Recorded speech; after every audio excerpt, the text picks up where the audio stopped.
Oke, kita mulai saja ya. Bismillahirrahmanirrahim. Assalamualaikum warahmatullahi wabarakatuh. Pertama-tama mengucapkan panjatkan puji dan syukur kehadirat Allah Subhanahu wa Ta'ala. Terima kasih karena atas berkat rahmatnya kita masih diberikan kesempatan untuk hidup. Nah, itu ya, masih bisa diberikan kesempatan untuk memperbaiki diri, untuk memperbaiki pribadi kita, dan tidak lupa salawat serta salam adalah kita limpahkan kepada junjungan kita Nabi Muhammad SAW.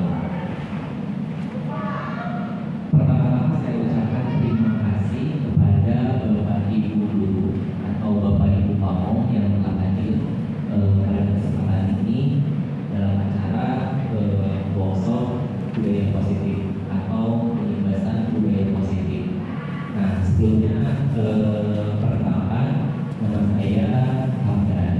Saya merupakan calon guru penggerak angkatan 5 yang alhamdulillah ya saat ini masih mengikuti pendidikan atau kita dalam modul dari begitu pun murid seperti itu. Nah, kami pun saya pun di sini sudah mengikuti pendidikan guru penggerak itu sekitar 2 sampai menuju 3 bulan gitu ya. Alhamdulillah banyak sekali manfaat yang saya dapat dalam pendidikan guru penggerak ini, dari mulai manfaat untuk diri saya sendiri, dan mungkin mudah-mudahan kedepannya saya bisa berbagi sedikitnya dengan ibu bapak guru sekalian. Pada guru penggerak ini ada salah satu materi tentang budaya positif yang saat ini mungkin saya ingin sedikit sharing dengan bapak ibu sekalian dan ingin sedikit berbagi. Kalau memang nanti pada akhir acara ada yang tidak mengerti atau ada yang mau ditanyakan, silakan boleh ditanyakan, karena di sini saya sifatnya tidak menggurui ya, tidak menggurui untuk bapak ibu sekalian. Di sini sudah banyak sekali ilmu yang sudah dikembangkan, apalagi mungkin di usia saya yang saat ini masih itu sedikit belia gitu ya, di dunia pendidikan gitu ya, maksudnya belia di dunia pendidikan gitu ya. Kalau bapak ibu sekalian mungkin udah hatam ya, udah hatam di dunia pendidikan, udah tahu lah bagaimana caranya mendisiplinkan siswa dan sebagainya. Oke bapak ibu, kita langsung coba masuk ke materi kita, yaitu tentang budaya positif.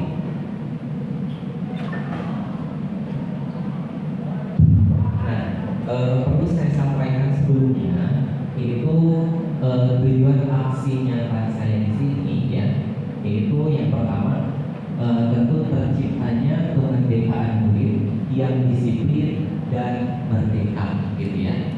Jadi tidak terikat dengan salah satu hal yang membuat dia itu tidak bebas gitu ya dalam menentukan pilihan atau dalam menentukan cara belajarnya. Kemudian tujuan yang kedua yaitu tumbuhnya budaya positif di sekolah dengan nilai-nilai kebijakan universal gitu ya.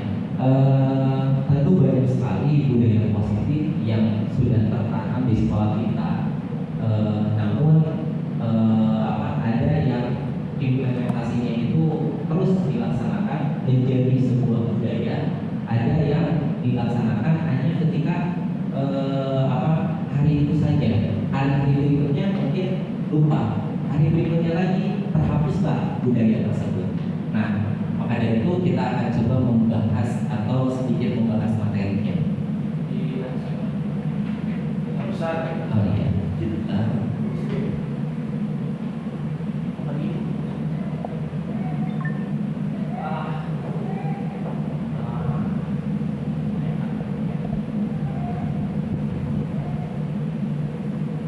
Oke.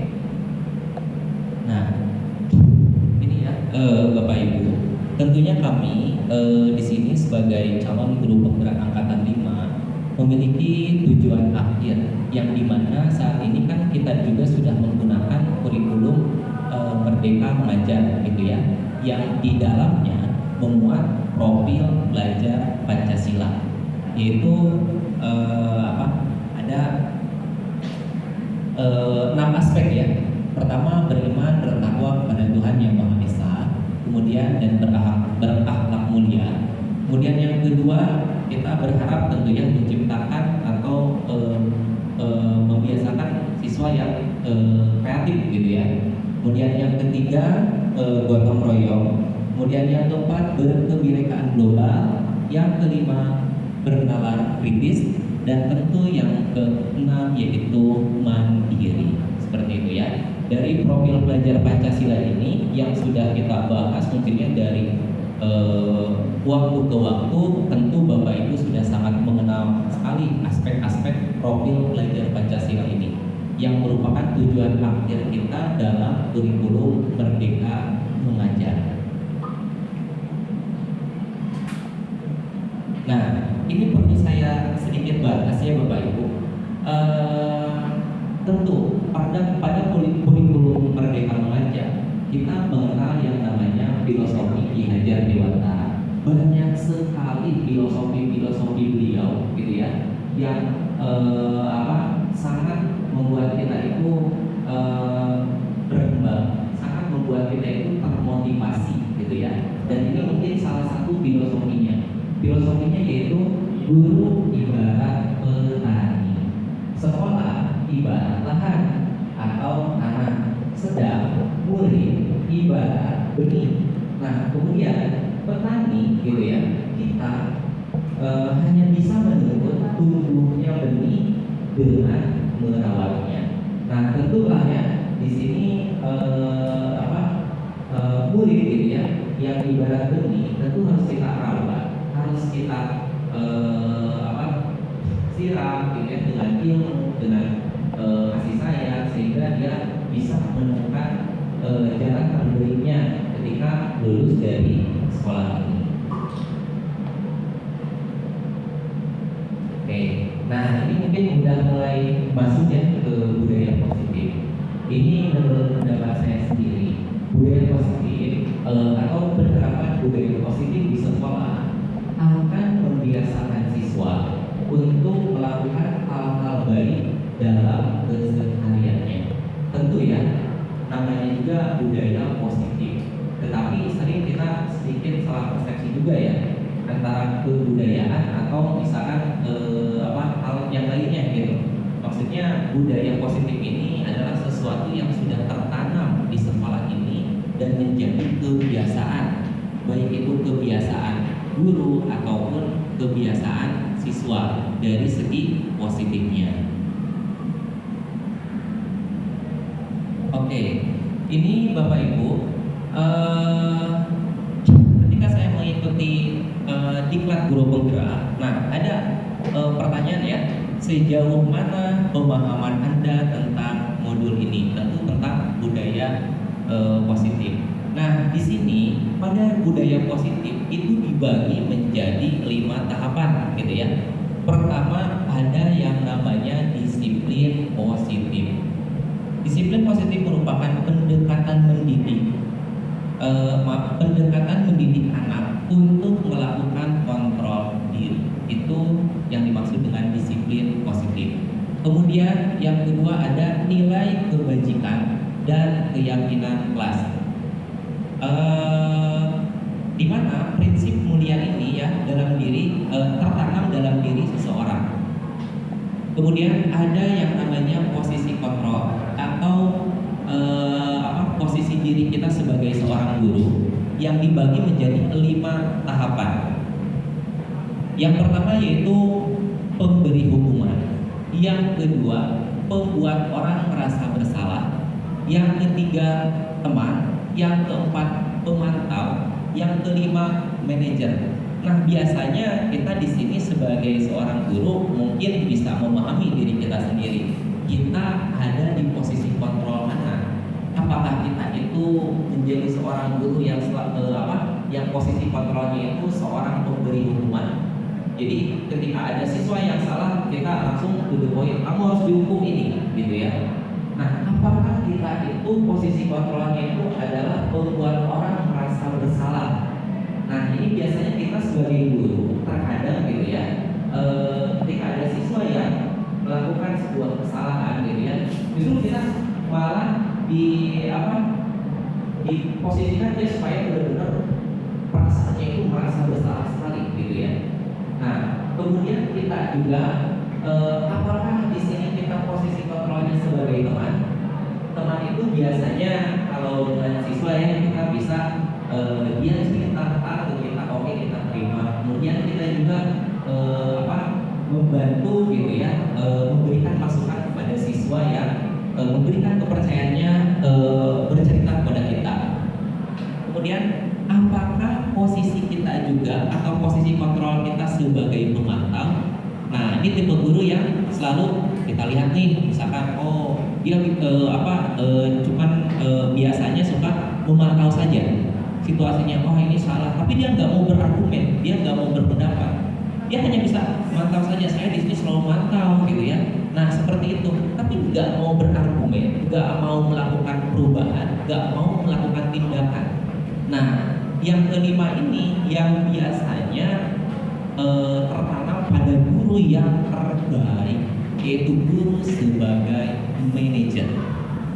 Guru sebagai manajer, dia paham situasinya. Kapan siswa diarahkan untuk A, kapan siswa diarahkan untuk melakukan aktivitas B, C, D dan seterusnya. Ini posisi kontrol guru seorang manajer. Kemudian yang poin ketiga yaitu kebutuhan dasar. Tentu ya, kita sebagai manusia tentu memerlukan yang namanya kebutuhan dasar.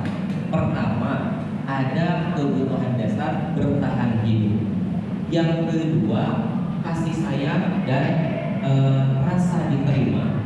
Kemudian yang ketiga yaitu penguasaan. Ini bukan hanya untuk kita saja Bapak Ibu, tapi untuk siswa juga. Makanya ini melekat dengan nanti yang saya akan bahas di segitiga restitusi ya. Itu apa? Biasanya kita main langsung tindak saja atau langsung justice kepada siswa yang bermasalah gitu ya. Sementara kita tidak memperhatikan kayaknya gitu ya. Ini kalau misalkan guru di posisi manajer, dia pasti pandai menganalisis. Dia pandai menganalisis siswanya. Dia pasti akan berpikir siswa ini pasti ada kebutuhan dasar yang tidak dia penuhi. Apakah bertahan hidup atau kasih sayang dan rasa diterima, atau misalkan penguasaan. Nah, biasanya di kasih sayang dan diterima ini yang kadang kita cenderung sedikit acuh gitu ya. Siswa itu udah nakal, udah dijadi saja, dia siswa nakal. Siswa itu mau marah, udah dijadi saja, siswa itu seorang pemaaf gitu ya. Jadi kita memposisikan biasanya ada di posisi kontrol, memberi hukuman, membuat orang merasa bersalah gitu ya. Enggak, kita ingin menganalisis dulu, ingin mencari tahu dulu gitu ya, apa kesalahannya, kenapa dia melakukan itu, kebutuhan apa yang dia tidak penuhi gitu ya, sehingga dia melakukan sebuah kesalahan. Oke. Dan yang terakhir yaitu pada budaya positif, bahkan satu poin ini yaitu segitiga restitusi. Segitiga restitusi, ada yang namanya menstabilkan identitas, kemudian ada yang namanya validasi tindakan yang salah, kemudian ada yang namanya menanyakan keyakinan kelas, gitu ya.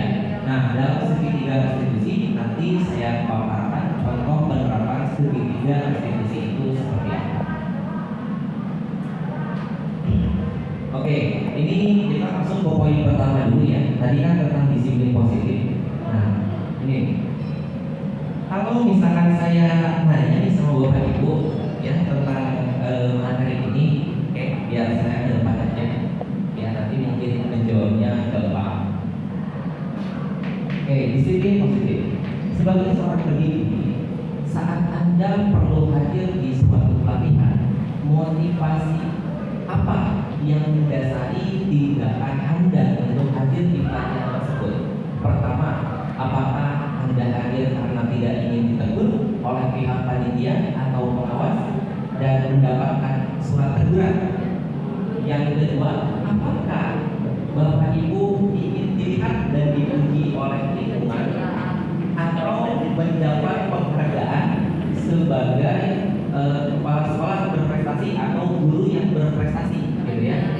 Terus yang ketiga, apakah Bapak Ibu menjadi pembelajar sepanjang hayat, menjadi orang yang berusaha dan bertanggung jawab serta menghargai diri sendiri sebagai teladan bagi murid-murid Anda, guru, kemudian lingkungan. Nah, ini nih, untuk disiplin positif ini dari ketiga pernyataan, kira-kira Bapak Ibu ada di pernyataan pertama, kedua, atau ketiga? Oke, kita berikan kesempatan ya kepada Bu Ayu. Bu Ayu ada di posisi nomor 3 ya. Kenapa Bu Ayu? Ada alasannya atau apa? Karena menurut saya ilmu itu nggak ada habisnya ya, akan selalu ada yang baru terus, dan setiap hal itu ada ilmunya tersendiri. Contoh kecil misalnya dalam mengajar ada ilmunya, bahkan bikin produk pun itu pasti ada ilmu tersendiri dan cara tersendiri. Makanya kalau kita cari itu nggak akan ada habisnya kalau untuk ilmu. Betul sekali.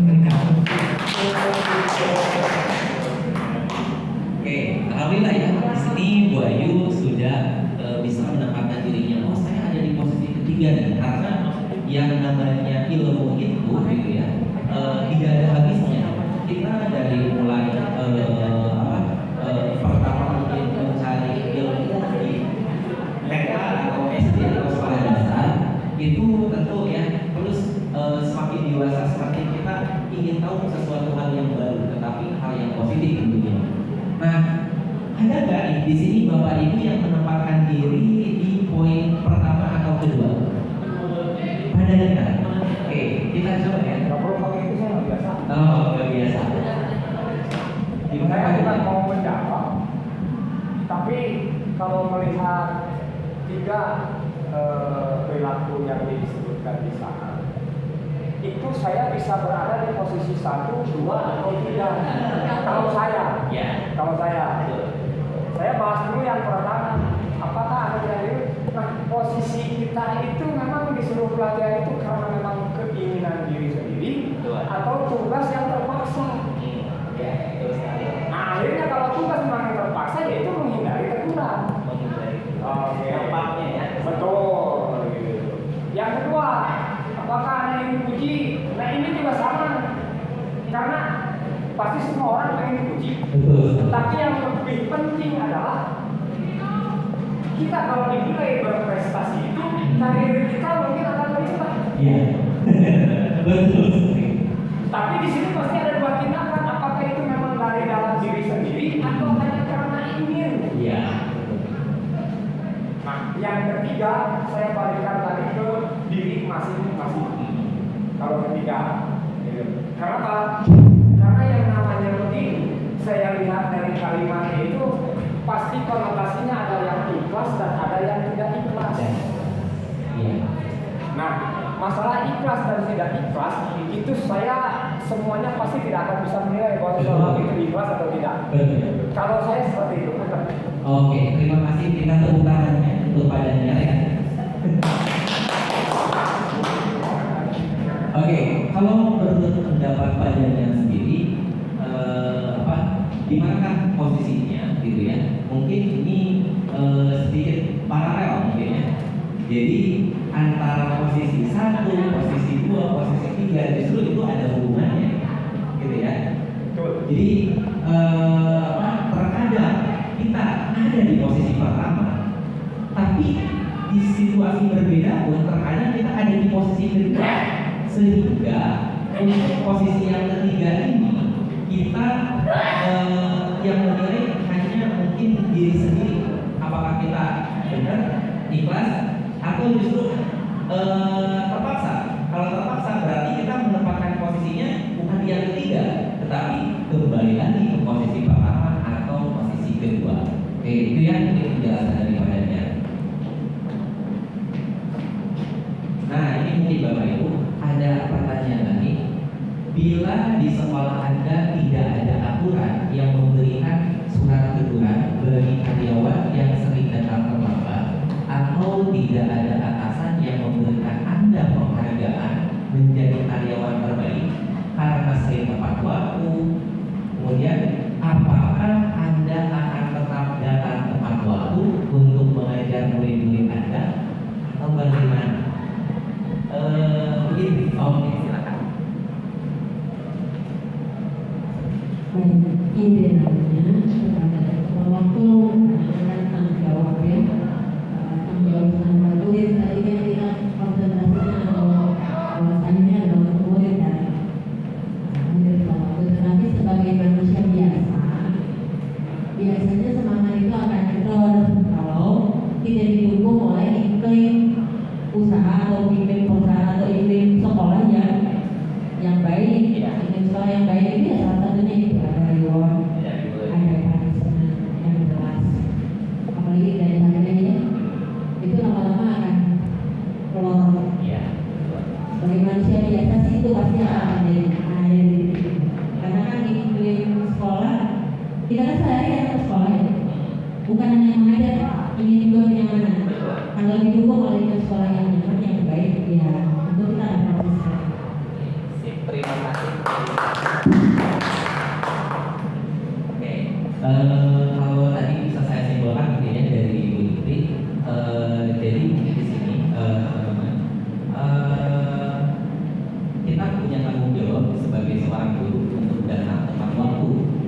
Namun ketika tidak diberikan penghargaan, mungkin itu akan memancing kembali mungkin ya semangat yang lainnya, bukan hanya dari segi datang tepat waktu saja, seperti itu ya. Nah, saya tanya mungkin ke Bapak Ibu yang lain, ada yang pendapat yang berbeda, mungkin bisa menambahkan. Bila di sekolah Anda tidak ada aturan yang memberikan surat teguran bagi karyawan yang sering datang terlambat, atau tidak ada atasan yang memberikan penghargaan menjadi karyawan terbaik, apakah Bapak Ibu masih akan datang tepat waktu untuk mengajar atau bagaimana? Masih ada, oke. Ada dia, silakan. Kalau pertanyaannya seperti ini hanya disebutkan ke satu pihak, yaitu guru saya. Tapi tidak disebutkan di situ ke pihak yang kedua adalah sebagai murid. Betul. Ketika kalau ini dihubungkan dengan murid, jelas jadwalnya harus datang tepat waktu. Betul. Nah, maka bagi saya mau ada aturan atau tidak ada aturan, Ya, saya akan melakukan datang tepat waktu. datang tepat waktu. Kenapa? Karena mengajar anak-anak itu adalah amanah. Oke. Dengan cara memberi contoh. Bagus, super sekali ya jawaban daripada dia. Jadi kalau daripada dia sendiri mau ada reward, mau tidak ada reward, dia sudah terikat dengan tanggung jawab dan mungkin rasa ikhlas dalam dirinya, tentu akan datang tepat waktu. Apapun itu, mau misalkan dapat atau tidak reward yang diberikan oleh sekolah, ada aturan atau tidak ada aturan mungkin yang dibuat oleh sekolah, pasti kembali lagi ke tanggung jawab sebagai seorang guru atau seorang pendidik. Nah, ini kembali lagi mungkin ke pertanyaan yang ketiga. Strategi apa yang selama ini Anda terapkan untuk menanamkan disiplin positif pada murid-murid Anda? Bagaimana hasilnya pada perilaku murid-murid Anda? Strategi apa nih Bapak Ibu kira-kira yang sudah Bapak Ibu terapkan untuk mendisiplinkan siswa? Dan apa dampaknya? Apakah ternyata murid-murid sekarang sudah bisa membiasakan disiplin atau bagaimana? Saya minta penjelasannya. Boleh sih?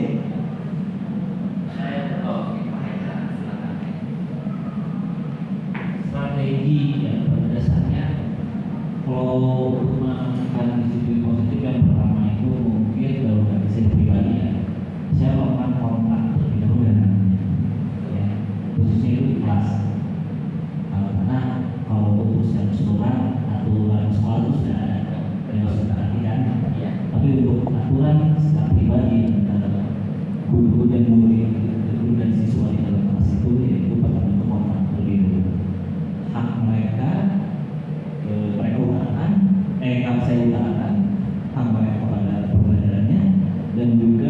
kewajiban mereka selama pembelajaran itu berlangsung keras, dan juga mereka juga diberikan kebebasan Iya. ya, untuk memberikan pendapat mengenai kemauan mereka seperti apa, sehingga ada norma-norma kan yang ada batasan yang mereka bisa tidak sampai di keluar batas. Iya. Itu kalau saya itu sebenarnya. Oke, sip. Terima kasih. Nah, ini mungkin ya jawaban dari Pak Hendra. Saya dapat simpulkan. Jadi kalau secara umum, mungkin sekolah sudah membuat yang namanya tata tertib ya, atau aturan secara umum. Baik itu mungkin di lingkungan sekolah atau ketika ya berada di lingkungan sekolah, baik di kelas ataupun di luar kelas. Nah, sementara ketika mungkin beda lagi aturannya ketika dihadapkan masalah pembelajaran, itu udah ada aturannya antara guru dengan siswanya. Kamu mungkin bisa dapat nilai 90 apabila melaksanakan apa yang sudah saya buat, seperti itu. Kamu bisa dapat nilai 70 apabila tidak melaksanakan apa yang sudah saya buat. Mungkin seperti itu ya. Jadi tadi sangat bagus sekali jawaban dari Pak Hendra. Mungkin dari Bapak Ibu yang lain ada yang menambahkan, silakan Pak Daniel. Ya, Di sini aja. Satu di sana, satu. Oke, sebentar ya Bapak Ibu di jeda dulu.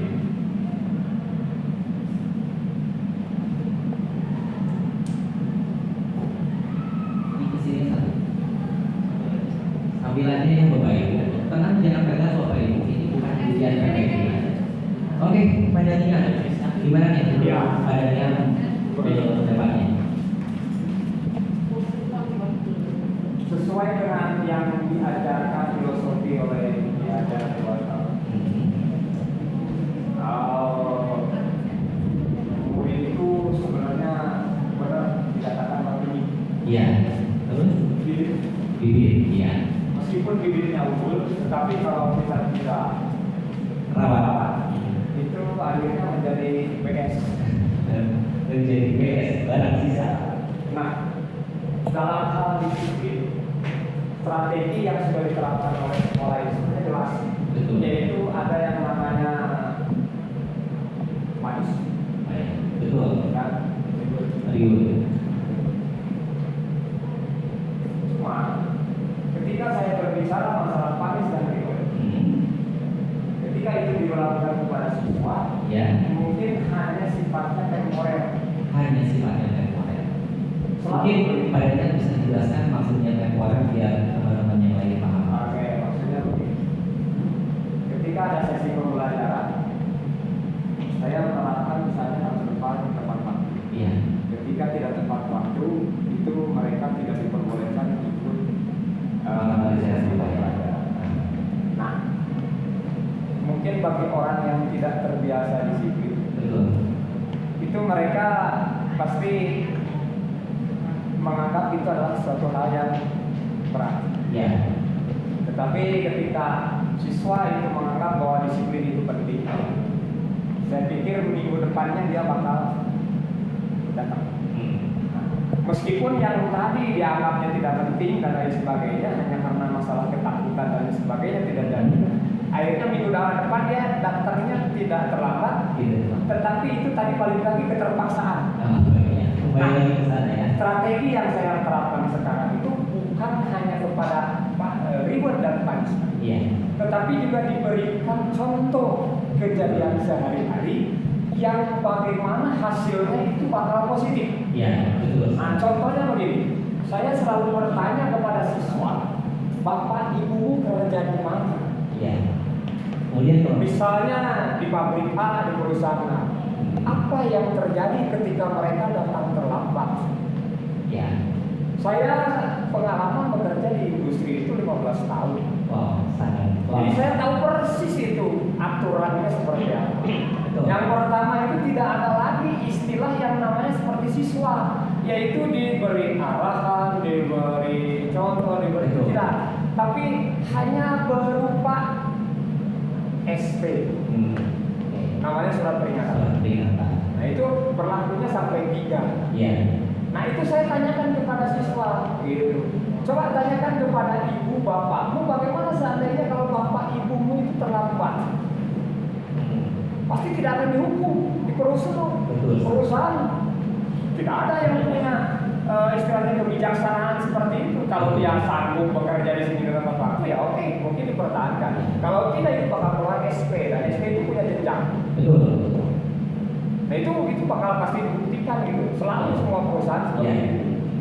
Kalau untuk badannya sendiri, jadi mungkin strategi yang diterapkannya itu strategi yang Memberikan contoh kepada siswa bahwa keuntungan daripada kita disiplin itu salah satunya tadi ketika dia mau masuk dunia kerja, Ya. itu udah terbiasa dengan datang tepat waktu. oh iya betul. Yang kedua adalah manfaat dari disiplin itu apa? Nah, Yang kedua adalah masalah waktu ini. ya. Dengan Anda berdisiplin, waktu akan dipergunakan dengan sebaik-baiknya tanpa Betul. mengabaikan satu detik atau 1 menit pun. Betul sekali. Ya, Nah kemudian hasilnya yang sudah diterapkan untuk siswa-siswanya gimana? muridnya itu oke. Campuran ya. Latar belakang. Kenapa? Karena background keluarganya beda-beda. Pasti. Nah, akhirnya hasilnya pun pasti berbeda-beda. Pasti. Ketika diterapkan seperti itu, namanya juga murid, tiap daya tangkap murid, penerimaan murid itu beda-beda. Akhirnya hasilnya pun masih ada jenjang-jenjang. Ya. Ada yang memang mengerti, besok usahanya juga berhasil. Ada yang karena masih terpaksa, ada juga yang masih tetap seperti Masih itu. tetap. Oke, terima kasih. Sangat super sekali ya ini penjelasan daripadanya. Memang betul sekali ya ketika kita mencoba menerapkan strategi. Jangankan kita melihat dulu siswanya, strategi mungkin antara badannya, Bu Agustin, Bu Ari itu pasti berbeda strateginya. Bagaimana caranya mendisiplinkan seorang siswa. Kemudian hasilnya pun tentu sama. Hasilnya pun tentu berbeda. Ada mungkin yang anak ketika kita misalkan diberikan strategi yang seperti tadi badannya, ada yang saat ini menerapkan, kemudian minggu depannya itu tidak menerapkan lagi, kemudian ada yang ketika diterapkan dia memiliki rasa takut mungkin ya, saya takut nih pelajaran ini, tapi imbasnya itu positif karena rasa takut itu dia tidak ingin datang terlambat lagi gitu ya. Jadi banyak sekali mungkin strategi Bapak Ibu untuk mendisiplinkan seorang siswa di sini. Oke. Nah ini mungkin ya kita mulai masuk ke nilai kebajikan dan keyakinan kelas. Nah ini mungkin Bapak Ibu saya coba zoom dulu ya.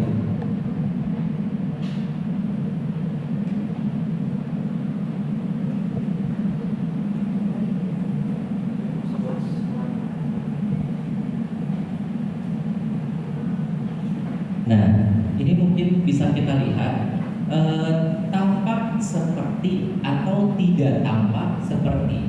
Ini pada poin hormat atau menghormati. Kita sebagai guru harus tampak seperti datang tepat waktu. Kemudian tidak tampaknya itu sering terlambat, gitu ya. Kemudian kita sebagai guru harus tampak seperti menyapa teman dan guru setiap hari. Ini berlaku untuk siswa juga ya.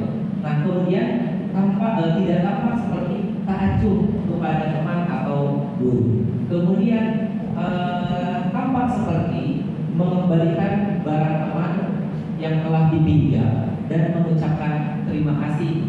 Tapi ada juga yang tidak tampak seperti tidak mengembalikan barang yang telah dipinjam dan meletakkan sembarangan. Ini mungkin bukan untuk siswa saja ya, tetapi untuk guru-guru pun kita harus dapat menerapkan tampak seperti ini. Oke, ini dari poin hormat atau untuk menghormati orang lain. Nah, kemudian Bapak Ibu, di sini ada pada poin bekerja. Pada poin bekerja, kita harus tampak seperti apapun bekerja, kemudian dan menyimak guru gitu ya untuk siswa, kemudian menyerahkan tugas tepat waktu, kemudian tampak seperti memberikan hasil terbaik. Nah, tapi kita bisa mengarahkan siswanya untuk tidak tampak seperti tidak mendengarkan guru dan acuh gitu ya. Kemudian tugas tidak diberikan, kemudian asal-asalan mengerjakan tugas. Nah itu ya, kita harus pandai-pandai menggerakkan siswanya. Nah kemudian pada poin rasa diterima dan memiliki, siswa harus tampak seperti melibatkan semua anggota kelompok, kemudian memberikan kata-kata atau komentar-komentar membesarkan hati gitu ya bila teman kita berhasil gitu ya. Kemudian seorang siswa harus tampak seperti menjenguk atau menanyakan kabar teman yang kurang sehat atau sedang mendapatkan musibah. Nah kemudian kita mungkin pada poin yang ketiga ini untuk rasa diterima dan memiliki, biasanya kita mungkinnya sebagai bapak ibu guru selalu menanamkan ketika menjenguk teman yang sakit itu, kalau saya pribadi ya bapak ibu, saya suka bikin satu surat kaleng yang berisi beberapa kalimat untuk temannya yang sakit. Ada satu kalimat yaitu apa? Kita merindukan kehadirannya di kelas, dan itu mungkin akan memberikan semangat kepada temannya yang sedang sakit untuk sembuh. Nah kemudian untuk rasa diterima dan dimiliki, siswa tidak tidak tampak seperti mengucilkan, kemudian marah-marah atau iri gitu ya. Dan yang ketiga acuh tak acuh terhadap teman yang sedang kurang sehat atau mendapat musibah gitu ya.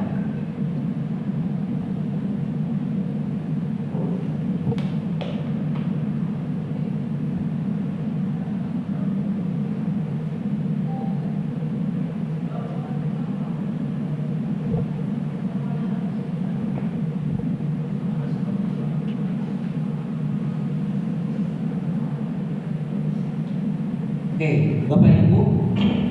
Nah, kita akan masuk ke dalam kebutuhan dasar manusia. Nah, coba mungkin di sini Bapak Ibu perhatikan. Coba Bapak Ibu pilih.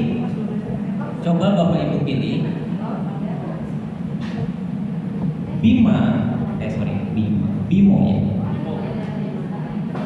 Oke. Bimo seorang anak TK, selalu berlari keluar kelas menuju jalan raya. Kemudian di depan sekolahnya yang ramai dengan kendaraan. Kemudian tingkahnya membuat guru, yaitu Bu Ani, bingung dan seringkali lari mengejarnya. Nah, ada beberapa kemungkinan jawaban yang diberikan Bimo. Yang pertama, identifikasi kebutuhan yang ingin dipenuhi oleh Bimo jika respon Bimo seperti di kolom sebelah kiri. Oke, sebentar. Mari Bapak Ibu, ini sudah ke pertanyaan, tapi saya perlu menyampaikan.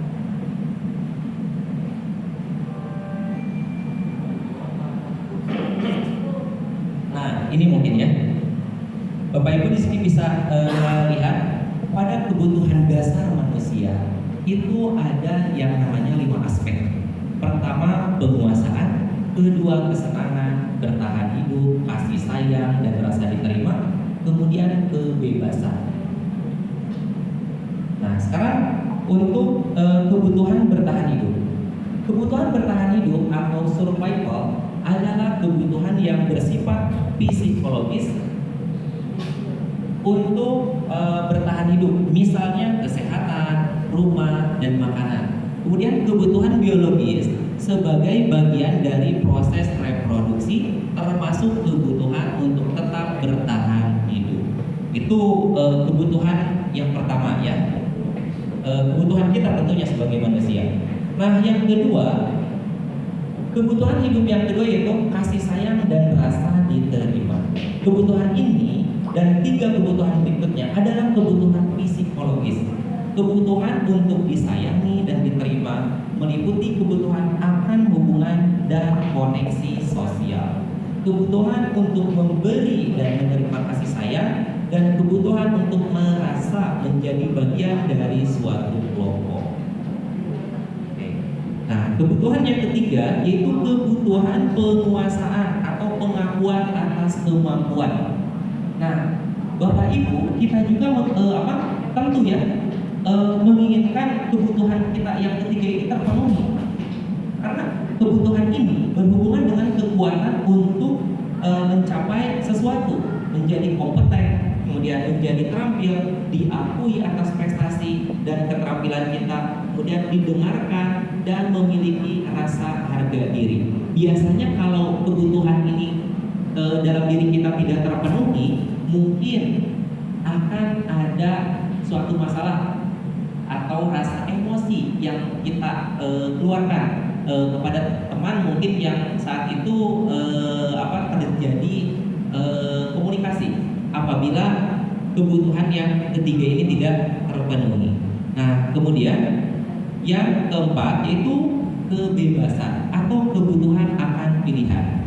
Kebutuhan untuk bebas adalah kebutuhan akan kemandirian, otonomi, memiliki pilihan, dan mampu mengendalikan arah hidup seseorang.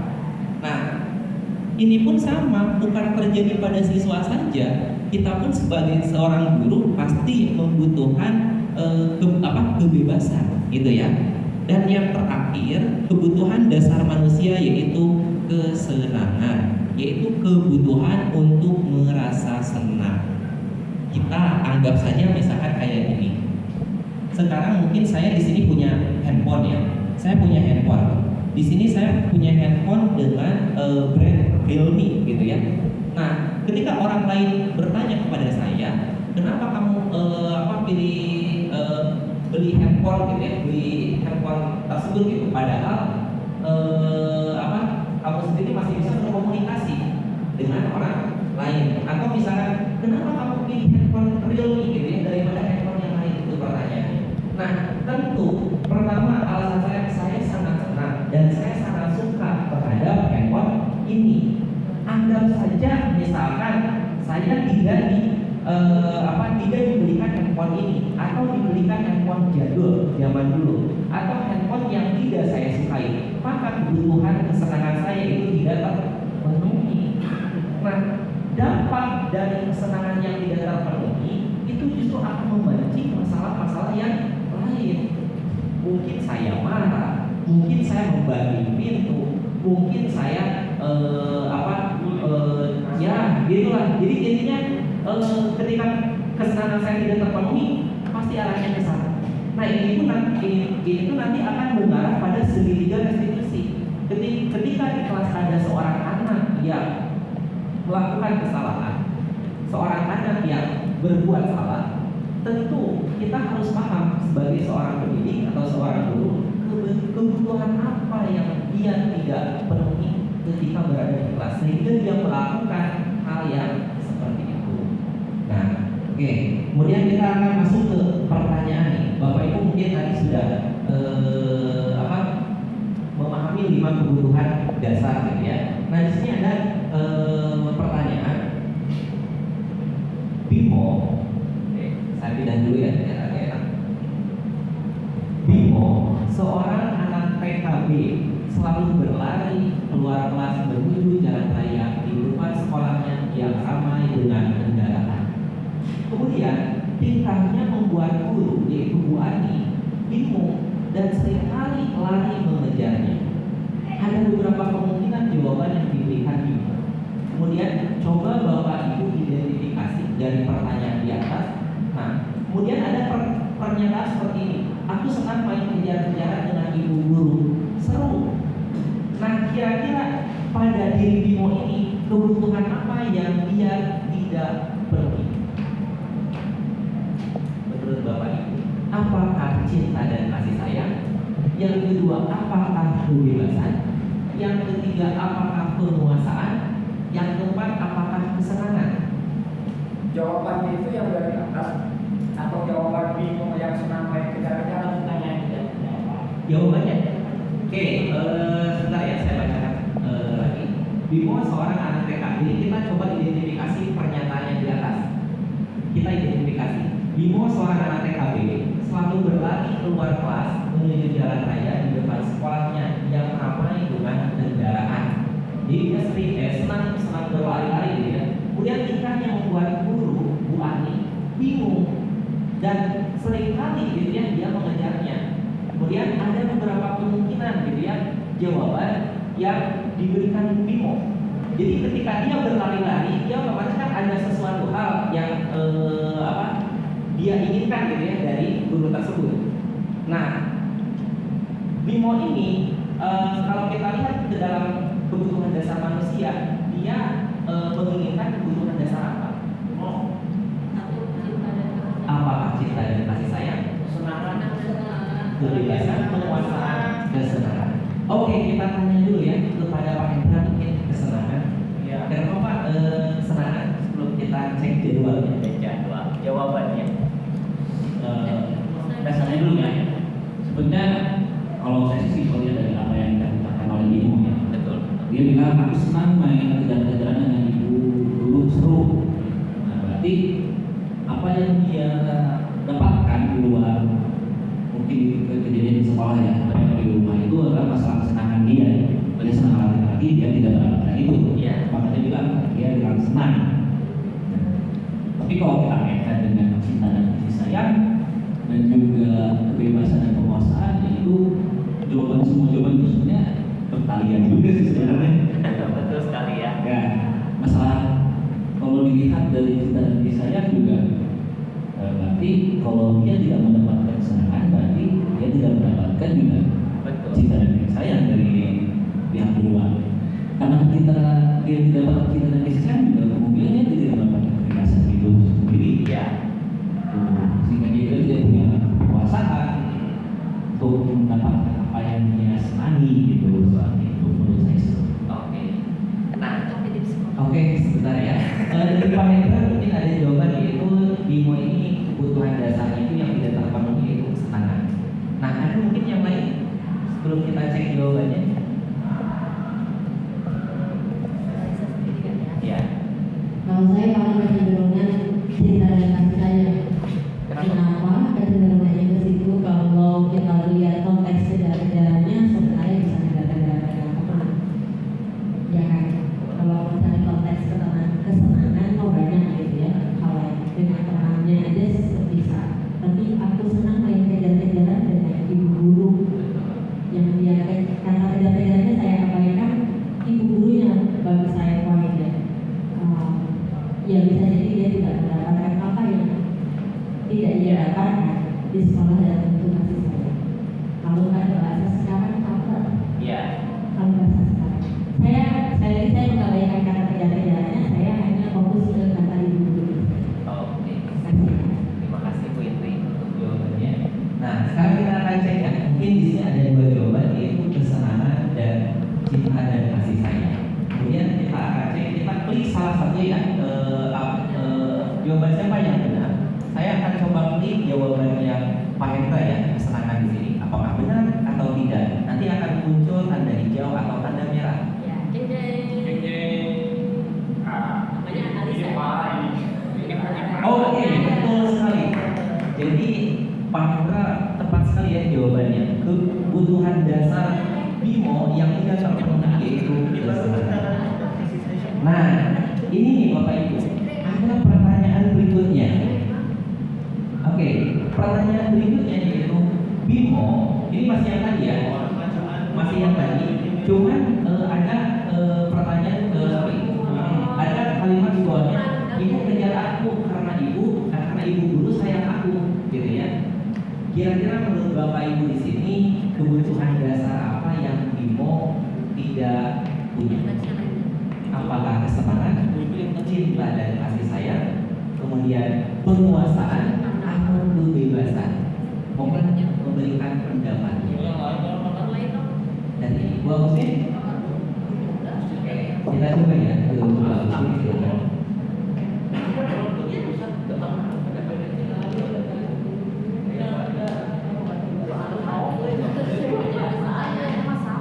Pertanyaan cuman ada tanda kutipnya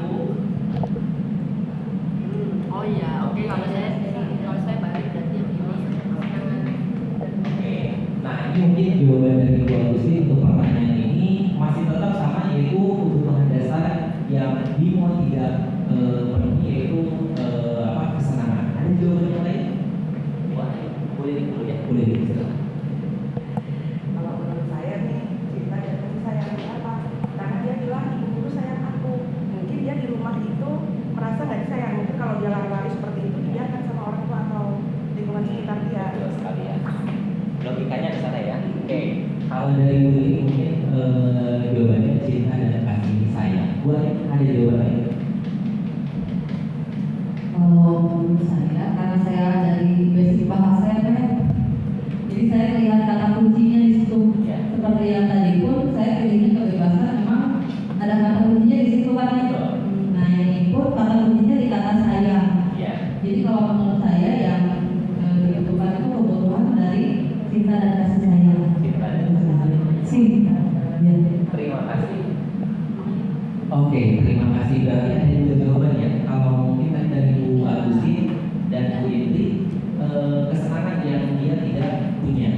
Kemudian dari Bu Lili dan Bu Ayu itu cinta dan kasih sayang yang saat ini Bimo tidak miliki. Oke, kita coba kebutuhan dasar apa yang saat ini diperlukan Bimo. Cinta dan kasih sayang. Kita klik cinta dan kasih sayang.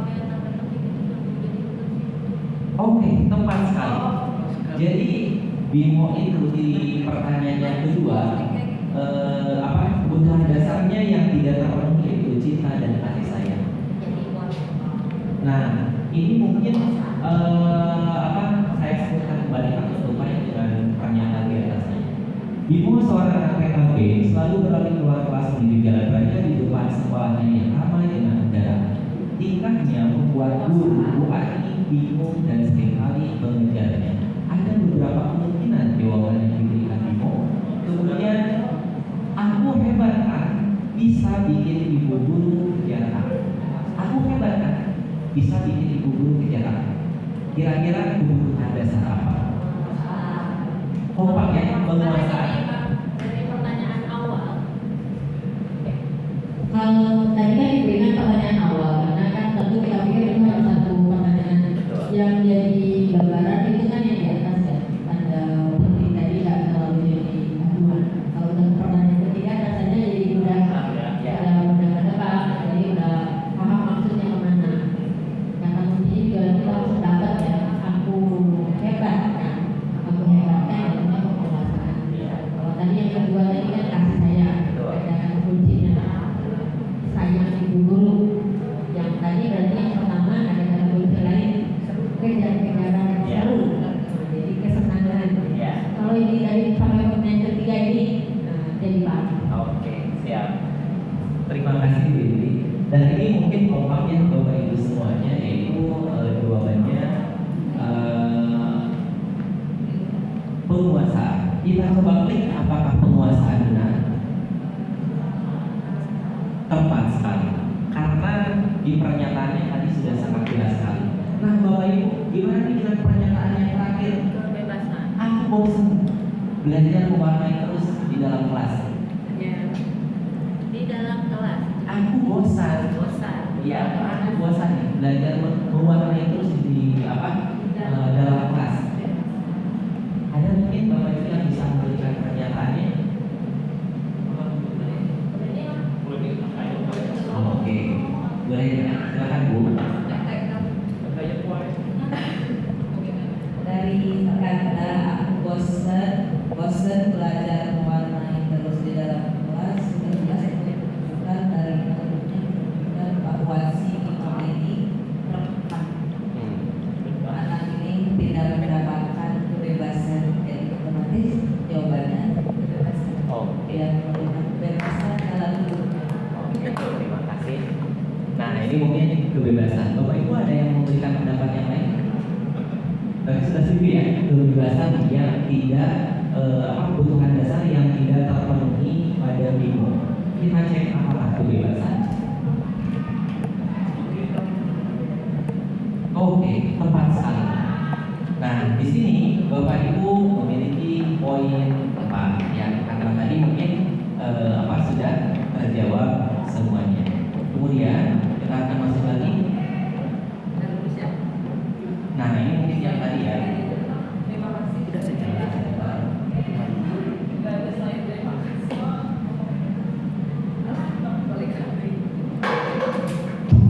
Oke.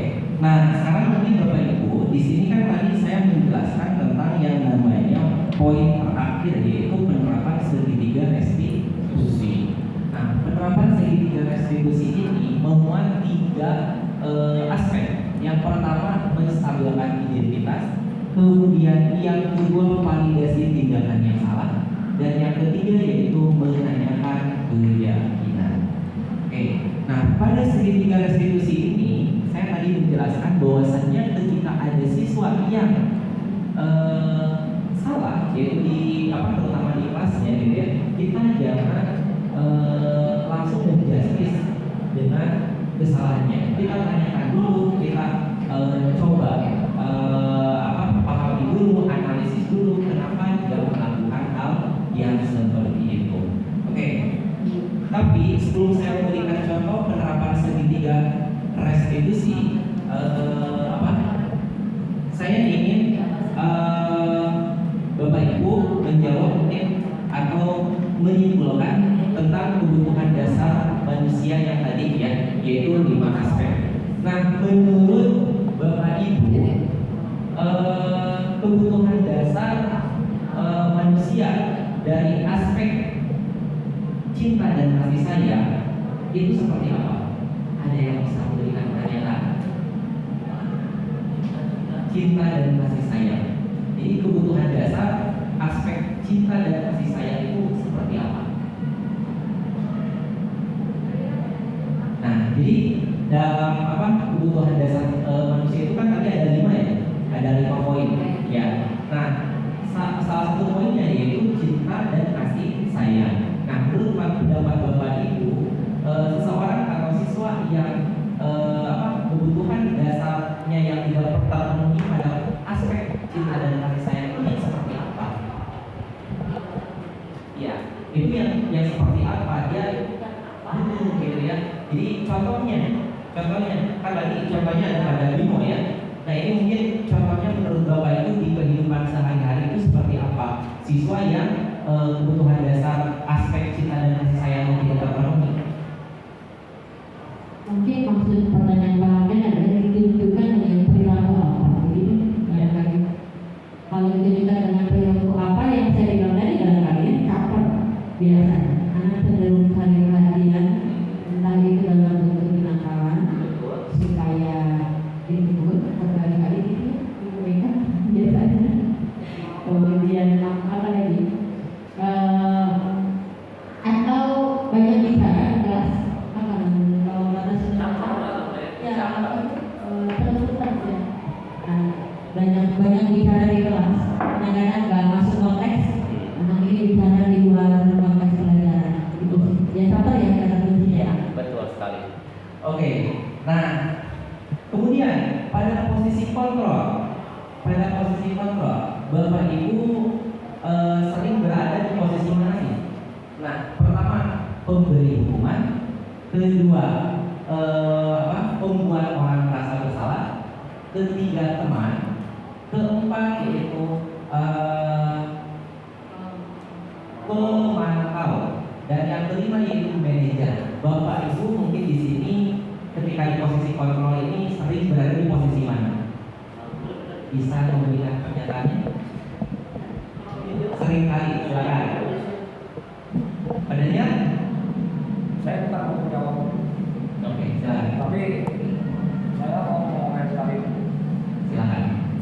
Kalau di posisi kontrol itu sebenarnya ditujukan kepada pribadi seseorang. Karena ada orang yang tidak bisa menerima sebagai dia itu sebagai teman. Iya. Juga dia tidak bisa juga di antara yang lain, terutama manajer. Betul. Karena kan sifat seseorang beda. Dalam hal ini kita sebagai guru itu sulit sekali harus menempatkan diri pada semua posisi kontrol itu. Betul. Nah, itu agak kesulitan saya menjawab gitu. Betul. Karena setiap orang secara pribadi itu punya istilahnya punya apa ya? Modern kodrat gitu. Iya. Jadi sudah apa ya? Sudah garisnya mungkin sifatnya seperti itu. Nah, jadi guru itu berarti mau tidak mau juga harus menjadi seorang psikolog. Betul sekali. Untuk memahami seorang siswa gitu, Ya. berbagai macam karakter. Tepat sekali. Maka kalau menurut saya di posisi kontrol mana seorang pendidik itu berada, itu dibalikkan lagi kepada memang kodrat dan memang sifat alaminya Sifat seperti alami. apa gitu. Oke.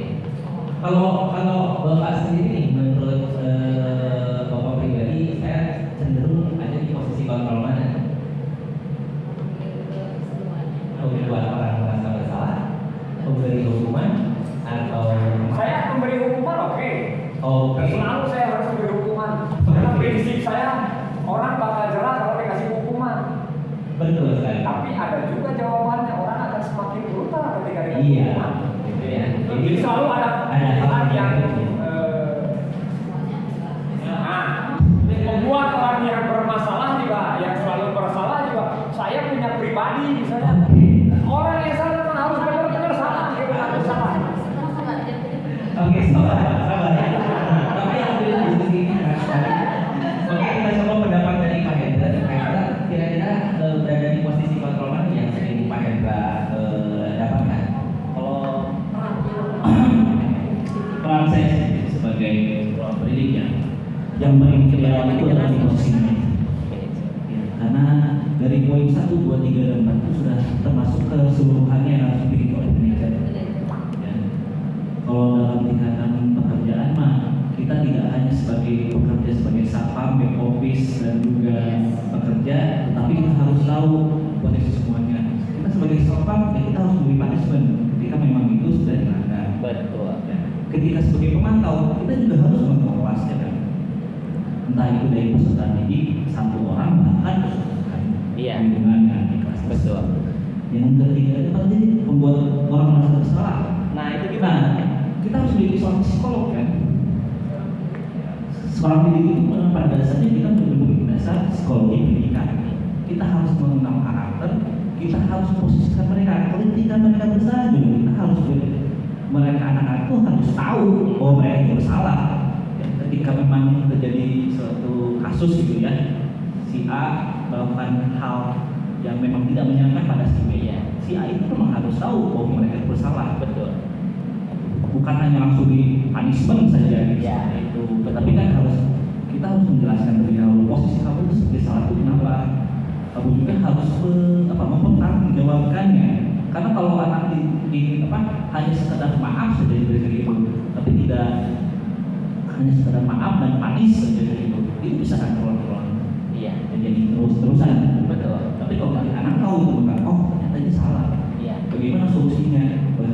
Saya harus apa nih ke depannya? Iya. Nah, posisi guru itu kita harus memposisikan seperti itu gitu. Oh, benar. Seperti itu. Oke, terima kasih Pak Hendra. Nah, tadi mungkin dibahas sama Pak Hendra, seorang pendidik memang idealnya itu memiliki 5 posisi kontrol ini gitu ya, gitu. Nah, mungkin yang saya ingin tanyakan, kalau Pak Hendra sendiri lebih cenderung di posisi mana nih? Yang saat ini sudah dialami. Saat ini ya manajer tentunya. Manajer ya. Saya percaya itu yang saya bilang manajer. Oke, berarti untuk Pak Hendra sendiri ya sekarang udah berada di posisi kontrol manajer, karena memang tepat sekali Bapak Ibu, dari kelima posisi kontrol ini, posisi kontrol seorang manajer lah yang bisa mengembangkan siswa untuk menggali bakat-bakatnya, gitu ya. Nah, ini mungkin Bapak Ibu dalam penerapan segitiga restitusi, saya akan menampilkan sebuah video penerapan segitiga restitusi ketika ada seorang siswa yang melakukan kesalahan.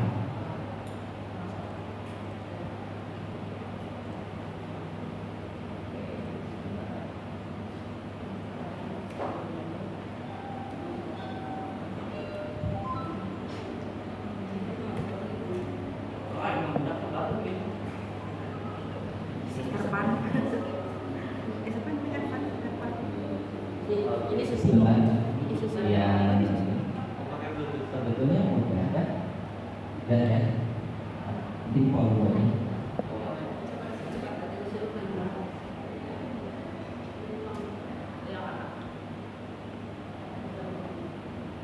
Ini ya udah muncul. Oke, silakan disimak. Ini penerapan segitiga restitusi.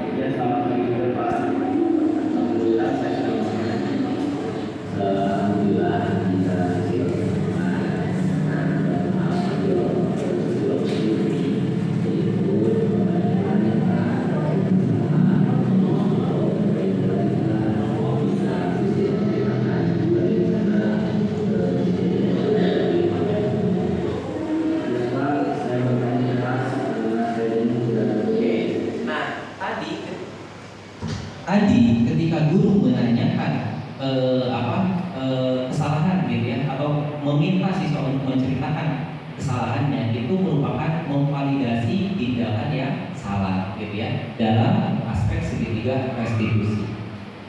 Sementara tugas yang diberikan sudah saya sampaikan. Akhirnya saya memutuskan untuk bermain bola. Ya, Bapak akan kemudian Nah, Bapak Ibu, ketika Susilo ini kan dia seorang siswa yang bermain bola di dalam kelas. Kemudian bola tersebut justru malah mengenai kepala Silvi, gitu ya, sehingga membuat Silvi itu menangis. Nah, sementara gitu ya, pada poin yang pertama, posisi guru di sini yaitu memvalidasi tindakan yang salah. Kemudian ketika ada kalimat dari guru, Bapak paham. Nah, itu pada posisi menstabilkan identitas.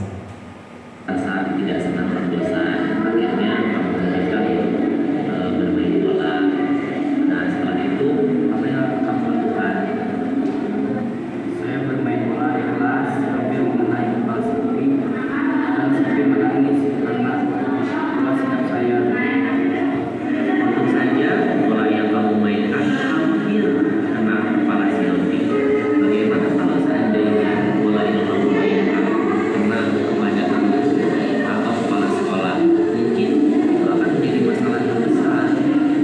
Nah, apakah Susilo masih ingat dengan kesepakatan kelas kita? Ya, Nah, ini mungkin tadi ketika guru menanyakan keyakinan atau kesepakatan kelas, itu seperti yang tadi dijelaskan oleh Pak Hendra, yaitu apa? Kita biasanya membuat kontrak dengan siswa, gitu ya. Begitupun ini ada kontrak antara wali kelas dengan siswa. Bagaimana kesepakatan yang sudah dibuat, sehingga ketika ada siswa yang salah, dia atau wali kelas mengingatkan kembali mengenai keyakinan kelas yang telah disepakati. Pak, saya masih ingat dengan kesepakatan kelas kita. Menurut Susilo, apakah sikap yang Susilo lakukan itu sesuai dengan kesepakatan kelas kita? Tidak. Menurut kamu, kesepakatan kelas mana yang tidak sesuai?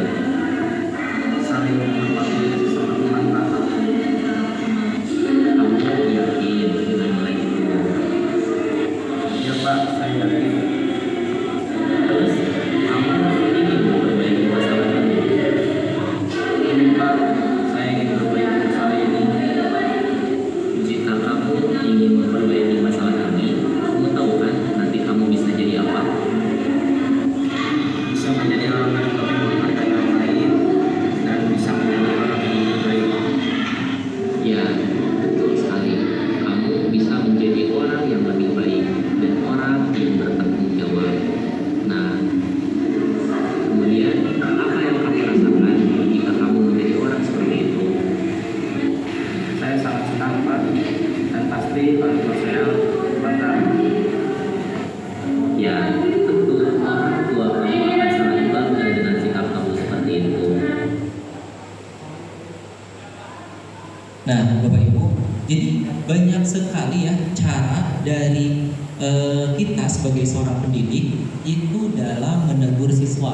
Jadi tidak langsung to the point, kamu salah, kamu harus dihukum, kamu harus ini dan sebagainya. Jadi banyak sekali, dan penerapan segitiga restitusi ini tadi sudah disebutkan ya, menstabilkan identitasnya itu apa, menanyakan tentang masalah dan sebagainya. Kemudian validasi tindakan yang salah, apa yang telah dia lakukan sehingga dia berbuat salah. Nah, kemudian menanyakan keyakinannya, yaitu menanyakan kesepakatan kelas yang telah disepakati antara siswa dengan wali kelasnya, gitu. Nah, jadi Bapak Ibu, inilah yang bisa saya sampaikan mengenai budaya positif atau pembebasan mengenai budaya positif. Saya dari calon guru penggerak angkatan 5 mengucapkan terima kasih yang sebesar-besarnya kepada Bapak Ibu sekalian, sudah mau berbagi, sudah mau sharing, sudah mau mengingatkan saya sebagai seorang pengajar gitu ya, untuk menjadi pribadi yang lebih baik. baik lagi ke depannya. Terima kasih. Hanya Allah Subhanahu wa Ta'ala yang bisa membalas segala kebaikan Bapak Ibu sekalian. Saya cukupkan sekian. Wabillahi taufiq wal hidayah, wal inayah. Wassalamualaikum warahmatullahi wabarakatuh.